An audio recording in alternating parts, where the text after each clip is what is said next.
ஆமணிகண்டன், மாநில தலைவர், தமிழ்நாடு ஆசிரியர் முன்னேற்றக் கழகம்.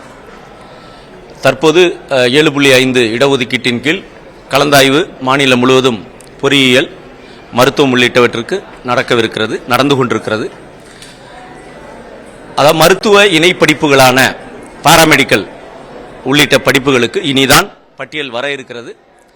அரசாணை 2020ஆம் ஆண்டு வெளிவந்த அரசனுடைய சட்ட திருத்தம் 14 அதன்படி அரசாணை நிலை எண் 167 படி பாராமெடிக்கல் என்று சொல்லக்கூடிய மருத்துவ இணைப்படிப்புகள் விடுபட்டு விட்டது. அந்த பட்டியலில் விடுபட்டு விட்டதன் காரணமாக மருத்துவ இணைப்படிப்புகளுக்கான அந்த வாய்ப்புகள் குழந்தைகளுக்கு மறுக்கப்பட்டு வருகிறது. கிட்டத்தட்ட அரசு இடஒதுக்கீடு இடமாக பாராமெடிக்கல் பொறுத்தவரைக்கும் 2786 இடங்கள் இருக்கிறது. இது குழந்தைகளுக்கு, அரசு பள்ளி குழந்தைகளுக்கு இடஒதுக்கீடாக கொடுத்தால் 209 இடங்கள் கிடைக்கும். அதே மாதிரி தனியார் பள்ளிகளில் இருக்கக்கூடிய இடங்கள் மூலமாக 7.5 திட்டம் நடைமுறைக்கு வந்தால் 1287 குழந்தைகளுக்கு அந்த வாய்ப்பு கிடைக்கும்.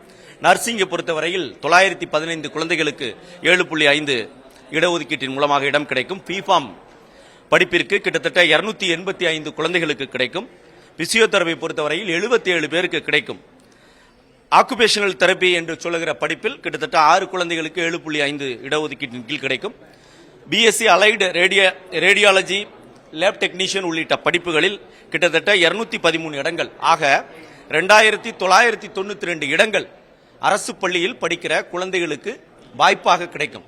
இந்த ஆண்டே தமிழ்நாடு முதலமைச்சர் அவர்கள் நன்கு ஆய்வு செய்து இது சட்டத்திலே விடுபட்டிருக்கிறது, இந்த படிப்பும் ஒரு தொழிற்படிப்பு தான், எனவே இந்த பட்டியல் இன்னும் வெளியாகாத நிலையில் மாண்புமிகு தமிழ்நாடு முதலமைச்சர் அவர்கள் பாராமெடிக்கல் படிக்கிற அந்த குழந்தைகளுக்கு உடனடியாக இந்த வாய்ப்பினை இந்த ஆண்டே பெற்றுத்தர வேண்டும் என்று வலியுறுத்தி கடந்த 2-3 நாட்களுக்கு முன்பு மதிப்புமிகு குடும்பநலத்துறை செயலாளர் அவர்களை சந்தித்து நாங்கள் இது குறித்து தெளிவுபடுத்தியிருக்கிறோம். விரைவில் நல்ல அறிவிப்பு வரும் என்று எதிர்பார்க்கிறோம்.